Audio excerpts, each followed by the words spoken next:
Corinthians fechou a contratação de um goleiro. João Ricardo será atleta do clube e deve estar em campo a partir do mês de abril. João Ricardo, que pertence ao Fortaleza, passou por cirurgia no ombro em outubro e vai estar à disposição a partir do fim do mês de março, início do mês de abril. Ele chega por empréstimo com opção de compra. O Corinthians assume 100% dos salários do jogador. João Ricardo é um cara da confiança do Marcelo Paz e que também foi aprovado por Dorival Júnior. O fato de custar alto pro Fortaleza, que vai ter de baixar sua folha por jogar a Série B, acabou sendo um trunfo nas negociações. Corinthians, que já havia contratado o Gabriel Paulista para a zaga, o Pedro Milans para a lateral direita, o Matheus Pereira para a função de volante e o Caio César como atacante. Mais reforços devem chegar. Corinthians busca um lateral esquerdo, busca mais um volante e busca outro atacante de lado de campo. Contar que o Matheus Pereira, que foi anunciado nas últimas horas, vai custar 2 milhões de dólares caso o Corinthians queira comprá-lo do Fortaleza em dezembro. Ele já fica à disposição do técnico Dorival Júnior para o clássico desse final de semana contra o São Paulo. Vitinho, revelado no São Paulo e vendido para o futebol mexicano, foi oferecido. O Corinthians ainda não tomou uma decisão sobre o que fazer em relação a essa possível negociação. Preciso te atualizar agora sobre Corinthians e Santos, que decidiram trocar seus estádios para a primeira rodada do Campeonato Brasileiro. Sim, Corinthians vai jogar na Vila Belmiro, confronto contra o Bahia, enquanto o Santos vai receber o Red Bull Bragantino na Neoquímica Arena. Nicola, por que isso? Bora explicar. Vocês sabem que Flamengo e Corinthians se enfrentam na Supercopa do Brasil, a decisão entre o campeão brasileiro e o campeão da Copa do Brasil, referentes ao ano passado. Esse jogo está marcado para 1º de fevereiro. Só que, por conta da confecção da tabela do Campeonato Brasileiro, o Corinthians teria um dia a menos de descanso na comparação com o Flamengo. O Fla estreia no Campeonato Brasileiro no dia 28 e o Corinthians estrearia só no dia 29. Pessoal do Corinthians não gostou e pediu uma troca, queria antecipação do jogo para o dia 28. Só que já tem um jogo do São Paulo no dia 28 no Morumbi e não se permite que dois times da capital joguem no mesmo dia em São Paulo. A solução, Corinthians e Santos trocaram de estádio. Dessa maneira, o Corinthians consegue jogar no dia 28 contra o Bahia na Vila Belmiro e o Santos fica para jogar no dia 29 na capital paulista, no estádio corintiano. O Jonathan Silva, Nicola, informação para você, tá rolando troca do Alisson e uma grana pelo Garro. O problema é a grana do São Paulo para comprar o Garro. Embora só queira contar uma coisa de bastidor para vocês, no Corinthians, perdão, há muita gente preocupada com a condição de joelho do Garro. Eles não podem vender o Garro para um clube brasileiro, pegaria muito mal, né? Mas eles temem que o Garro vai ter dificuldade em ser vendido para o exterior e que o mercado dele vai ser meio restrito por conta dessa questão de um problema sério no joelho. E o lateral direito do Corinthians já assinou? Não, mas vai ser o próximo anunciado. O Corinthians está anunciando seus reforços, né? Hoje foi a vez do Matheus Pereira, e o Pedro Milan será o próximo, tá bom? O Edson perguntando sobre o Angileri, sim. O Angileri foi contratado do futebol espanhol abrindo mão de uma grana lá. E a promessa do Augusto é de que na virada do ano, quando o contrato acabasse, ele teria direito a um reajuste salarial.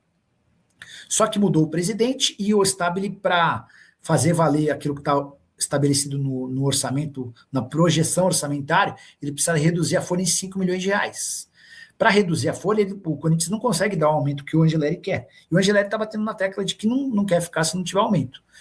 Importante registrar que o Fabinho Soldado, que trabalhou com o Angileri no Corinthians, gosta do nome e está tentando levá-lo para o Internacional de Porto Alegre. Ricardo Freitas Gomes, novo presidente da SAF do Fortaleza, Bruno Caos, vice-presidente da Easy Seguros, patrocinadora do Corinthians. Muitos dizem que ele, Bruno Caos, é manda-chuva de Marcelo Paz. Cara, não tinha essas informações, e é legal saber, tá? Dessas relações, então vamos lá. Já chegaram a dizer que o Marcelo Paz foi contratado pelo Corinthians, porque a esposa dele é super influente no PT de Fortaleza, e as relações com o André Sanches, só que o André não está mandando mais nada no Corinthians, pelo menos é o que se imagina, né?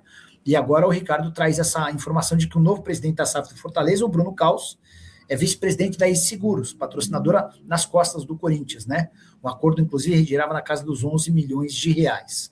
Não acho que a Easy teria autonomia para ajudar na escolha do executivo. E até tem uma coisa legal para contar: o nome do Marcelo Paes foi muito bem avaliado por todos os aliados políticos do presidente Osmar Stabile.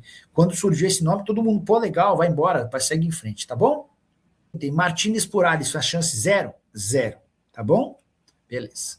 Então, dito isso, bora para mais perguntas, dúvidas. E o Corinthians está em negociação com o Cebolinha no Flamengo?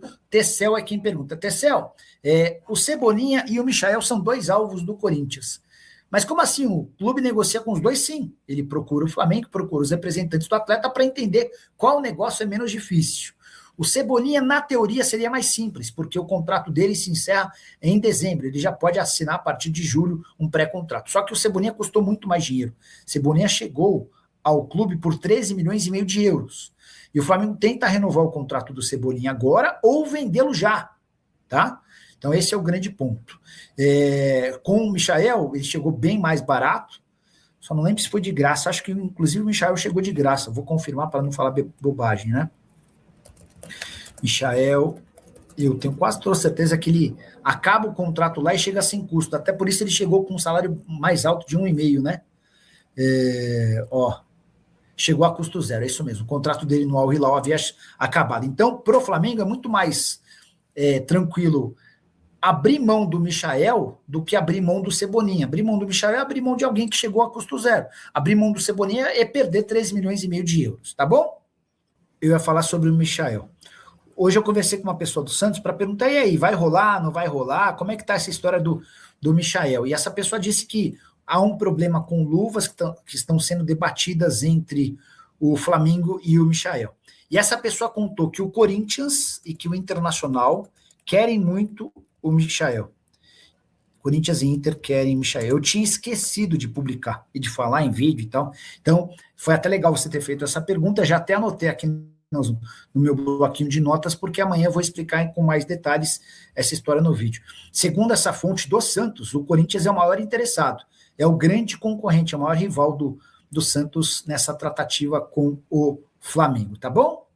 E o Corinthians acrescentou mais uma posição na busca por reforços para 2026. Depois de fechar com Gabriel Paulista, Pedro Milans, Matheus Pereira e Caio César, ou seja, um zagueiro, um lateral direito, um volante e um atacante de lado de campo, o Timão ainda busca de forma prioritária um lateral esquerdo e também um volante e mais um ponta. Esse lateral esquerdo é necessário a partir da não renovação de Fabrício Angeleri.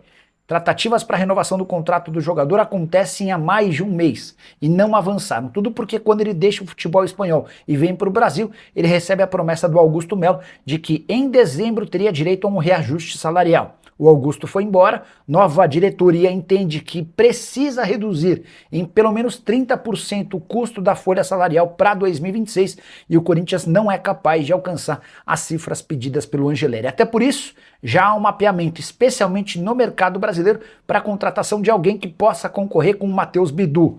Prioridade se dá por um lateral brasileiro, até porque o limite de estrangeiros está perto de ser alcançado. Você sabe que no Paulista você pode contar com no máximo 7 estrangeiros, no Campeonato Brasileiro com 9.